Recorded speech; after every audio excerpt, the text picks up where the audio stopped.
right? So I'm going to go A to Z, every acronym that I know that the Coast Guard is going to use. So we're going to start with AB. AB is the most common you'll hear. That stands for able seaman. And able seaman is anyone that is working on the boat in the deck department. It's an actual endorsement. There's 7 different types. Now you have a general idea. The next one is ABW. That stands for Able Seaman Watchstander. You'll see that on the big, huge commercial boats. They'll write that sometimes on your CG 719K, which is your certificate of discharge. CFR, you'll hear people say CFR. That stands for the Code of Federal Regulations. You're going to want to always follow the Code of Federal Regulations all the time. CMTS stands for the U.S. Committee for Maritime Transportation System. You'll see them pretty often mentioned in different professional pieces.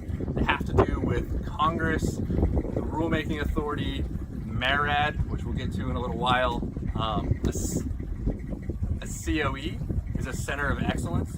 So they're the Center of Excellence for Domestic Maritime Workforce Training and Education.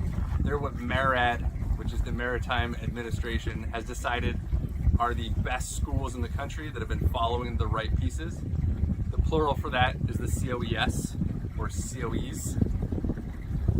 The next one we're going to talk about is Captain of the Port, COTP. The Captain of the Port, there's a Captain of the Port for every single Coast Guard station and district. Those Captain of the Ports make sure that all the regulations are being followed for that specific area. DHS is the Department of Homeland Security. Probably know that one. DOD, Department of Defense. DOL, Department of Labor. DOT is the Department of Transportation.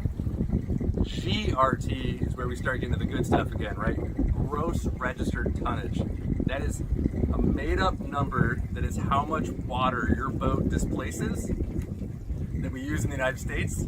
If you don't know your GRT, MMC is our software. All you do is put your length, your width, so your beam, and your depth, which is how deep your boat is in the water, and it will automatically calculate your GRT that the Coast Guard will give you for your boat. IMO stands for the International Maritime Organization. MARAD, we went over it a couple times, is the Maritime Administration.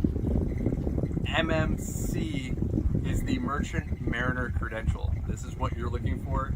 The slang term we call it is your Coast Guard license, but really it's a Merchant Mariner Credential. The MTC is what you'll hear very rarely, but you'll hear it, is the Maritime Training Center. All MTCs are approved by the NMC. The NMC is the National Maritime Center. That's the U.S. Coast Guard's central place where we submit all of our applications to after they've gone through a regional exam center, an REC, which we'll get to at the bottom. OICEW is an officer in charge of engineering watch. OICNW is an officer in charge of navigational watch. An OUPV is an operator of uninspected passenger vessels, commonly called a six-pack as well, but you'll hear it, OUPV, I got my six-pack, same thing, same license, but you'll hear the OUPV stands for Operator of Uninspected Passenger Vessels. A QMed, which you guys will hear all the time if you're trying to chase an engineering license, is a qualified member of the engineering department. RECs are your regional exam center. This is where we submit all the Coast Guard applications. It's where you're going to go take your test if you didn't take it at a Coast Guard approved testing school.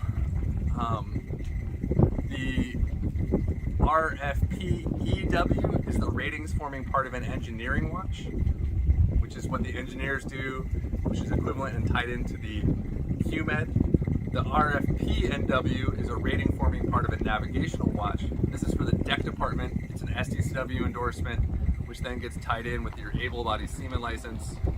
Rotor is ROTR. That stands for Rules of the Road, right? So this vessel that just overcame us, they went around, made a passenger arrangement, kept on going, which was awesome.